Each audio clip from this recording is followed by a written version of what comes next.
Fala aí, minha gente. Não esqueci de Barcelona e Oviedo, não esqueci de vocês. Eu só tive um incrível Santos e Red Bull Bragantino com 2 finalizações no alvo, que me impediu de gravar esse vídeo antes, mas eu assisti o jogo a caminho da Neoquímica Arena, onde eu comentei o jogo do Santos.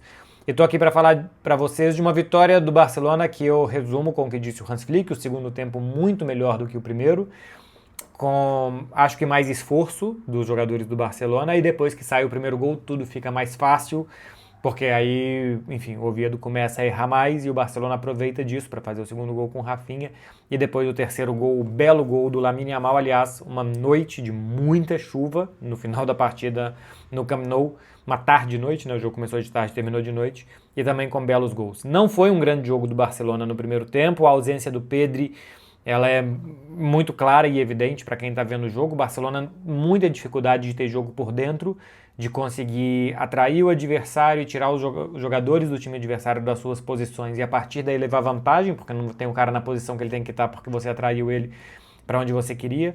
Não conseguia fazer isso. O Barcelona basicamente o que conseguia fazer era ou algum passe do Marc Casador, deu aquele passe para o chute cruzado do Rafinha e um passe que o Leva quase alcançou, um zagueiro tirou antes dele, ou jogadas individuais do Lamine Yamal para atacar. O Lamine acho que não estava bem no 1 contra 1, mas estava muito bem nos passes no primeiro tempo, e os passes do Lamine conseguiam, uma que o Lewandowski não alcança porque o tempo está passando muito rápido para o Lewandowski, que está muito mal nesse momento da temporada, mas bons passes do Lamine, só do Barcelona no primeiro tempo, que não conseguiu jogar por dentro e ainda errou alguns passes, algumas tentativas de saída, especialmente com o Dani Olmo, que geraram contra-ataques do Oviedo. Antes disso, eu não gostei do que fez o Hans Flick montando a defesa do Barcelona hoje. Ele tinha um lateral direito, o João Cancelo, um lateral esquerdo, o Gerard Martin, 2 zagueiros, Eric Garcia e Pau Cubarsí. Ele colocou o Eric de lateral direito, o Gerard Martin de zagueiro e o Cancelo de lateral esquerdo. O único da defesa do Barcelona que estava jogando na sua posição era o Pau Cubarsí. E eu acho que isso circunstancialmente faz sentido, né, que você tenha o Gerard Martin de zagueiro, saída de bola, canhoto e tal, ok. Que você tenha um lateral como o Condé ou como o Eric pela direita também, eu acho ok. E o Cancelo é um lateral que pode jogar nas duas, então em teoria tá tudo certo. Mas eu acho que é improvisação demais e mexer demais para algo que poderia, de uma forma um pouco mais catedrática, funcionar. E outra, eu acho que para a dinâmica do Barcelona, o Cancelo pela esquerda não vai bem. Do Barcelona atual, acho que pela direita, por ele ser um lateral ofensivo, ele pode complementar o Lamine, mas também é um perigo, porque são 2 jogadores alegres demais e talvez um pouco trabalhadores de menos pelo lado direito. Acho que é arriscado, mas é um cara que tende a complementar o Lamine, porque se a marcação dobrar ou triplicar em cima do Lamine, vai ter um cara de muita habilidade, bons passes como é o Cancelo por ali. E eu acho que o Cancelo congestionou muito com o Rafinha pela esquerda, difícil dos dois encontrarem sua posição, sempre um estava onde o outro devia estar. Eu acho que não funcionou, talvez com mais entrosamento, daqui a pouco funcione, mas a priori eu não gosto do Cancelo com um ponta como o Rafinha por ali. No segundo tempo, é porque já estava mexendo demais o Barcelona e a mudança foi feita ao mesmo tempo, né? Mas quando entra o Firmin para jogar com o Cancelo, eu ainda acho que pode ser mais ok do que o Rafinha com o Cancelo por aquele lado. Primeiro tempo acho que foi isso, tem alguma coisa para dizer também sobre bolas longas na ausência do Pedri. 41 bolas longas nesse jogo, a média do Barcelona é de 33, o Barcelona deu mais bolas longas do que ele costuma dar nessa partida. Eu acho que muito por conta dessa ausência do Pedri, o time estava sempre querendo acelerar demais. O Pedri dá pausa, dá sentido, eu acho que dá muito volume de jogo para o Barcelona, porque quando o Pedri vai pausando o jogo, os jogadores vão ocupando as posições de ataque, então vai empurrando o adversário para trás, e o Barcelona estava constantemente acelerado, e as coisas não funcionavam por ali. Eu acho que no segundo tempo o gol sai por uma muito boa jogada de marcação do Lamine, o primeiro gol do Barcelona, que pressiona o zagueiro, depois pressiona o goleiro, consegue atrapalhar o passe, aquela bola fica dentro da grande área e sobra para o Dani Olmo marcar. O Hans Flick, inclusive, elogia mais a pressão do Lamine do que o golaço marcado por ele. Eu acho que aí tem um recado, né? Que o Lamine é capaz de fazer golaços, todo mundo sabe. Que o Lamine, e que os golaços não vão ser normais, mas pressionar o adversário e recuperar a bola, isso pode ser normal, isso pode acontecer todo jogo e várias vezes por jogo. Então acho que tem que elogiar mesmo o trabalho do Lamine sem bola. É um momento de temporada para mim de crescente do Lamine.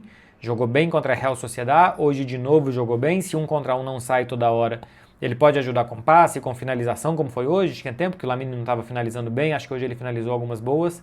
e também com entrega e com suor. Se nem sempre tem inspiração, acho que a transpiração faz muita parte do jogo.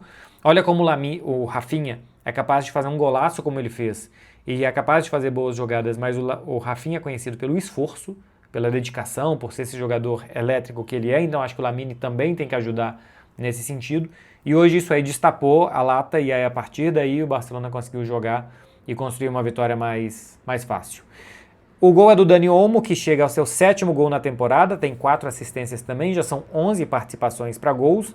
Na temporada passada foram 18, o Dani Olmo pode alcançar sua participação em gols da temporada passada. Lembrando que temporada passada acho que ele era mais titular do que nessa, né? Embora nessa ele venha num bom momento de crescimento, tá? O Dani Olmo nos últimos 9 jogos que ele participou de 8 gols. Hoje eu acho que não tinha um grande jogo até o segundo tempo, quando ele faz esse gol e as coisas começam a melhorar. O primeiro tempo dele não tinha sido bom, mas ele melhorou o time, por exemplo, contra o Slavia Praga. O titular da posição é o Firmín, mas na ausência do Pedri, quando o Barcelona precisar de um perfil mais ofensivo, até pode jogar com os dois, como já fez algumas vezes nessa temporada, e o Pedri vai ficar de fora por um mês, né? Eu tinha falado aqui na quarta-feira que eu sentia que era uma lesão para mais ou menos um mês mesmo do Pedri.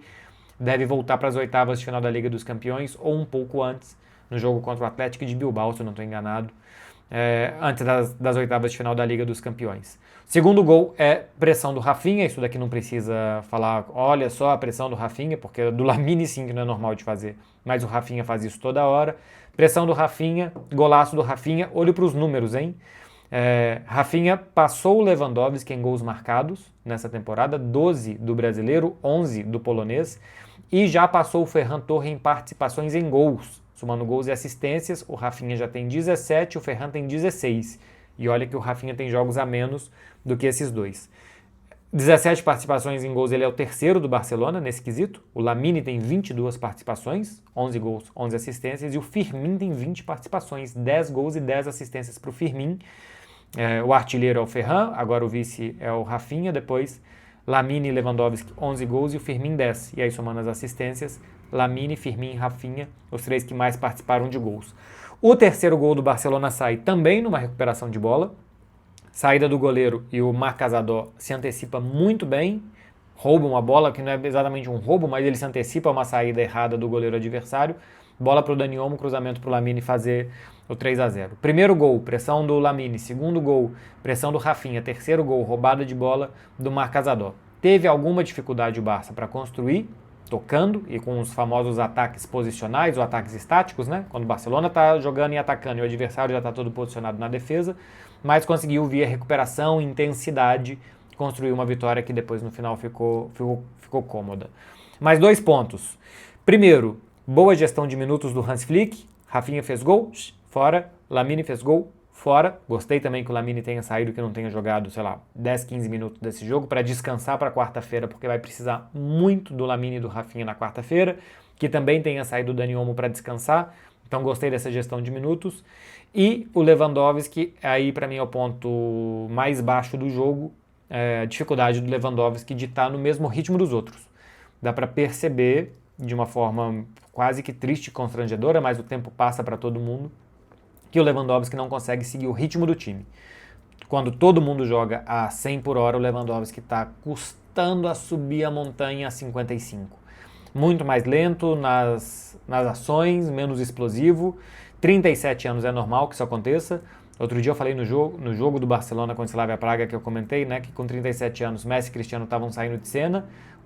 O Messi já estava nos Estados Unidos, se eu não estou enganado, com 37. O Cristiano estava saindo da Premier League com 37 anos, quando antes da Copa do Mundo ele sai do Manchester United para defender Portugal e depois vai jogar no futebol da Arábia Saudita.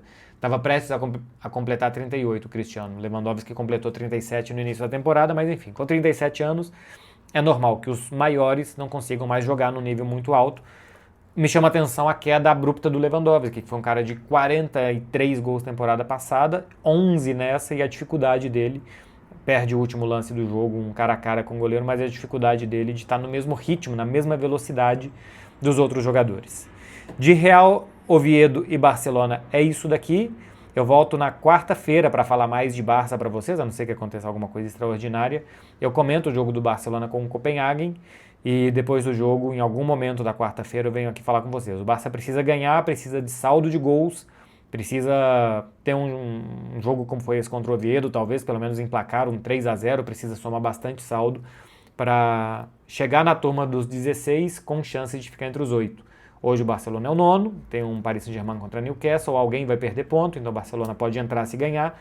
A questão é que quem vem atrás do Barcelona tem um saldo de gols parecido e pode fazer muitos gols nas suas partidas, então o Barça também precisa de muitos gols. E se possível, der para evitar o sétimo ou oitavo lugar para fugir numa possível quarta de final de Bayern ou de Arsenal, eu também acho positivo que o Barcelona consiga isso. Vou comentar esse jogo na HBO Max.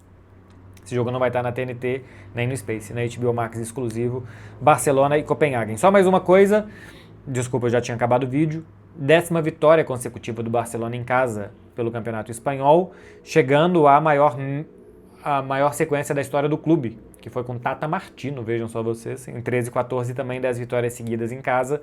Barcelona na próxima rodada em casa, se eu não estou enganado, é o Elche fora de casa, né, que o Barcelona joga na semana que vem. Copenhagen, depois Elche e o próximo jogo em casa, aí tem o Albacete fora contra o Mallorca. No dia 7 de fevereiro, o Barcelona pode superar essa marca de 10 vitórias consecutivas e bater um novo recorde. E de boa notícia que não tomou gol de novo, né? Não tomou tantos perigos assim do Oviedo. É isso, meu povo. Se vocês chegaram até aqui e puderem dar um like antes de ir embora, eu agradeço muito. Se inscrever no canal também para não perder os próximos conteúdos. Boa semana para vocês, gente. Até mais. Tchau, tchau.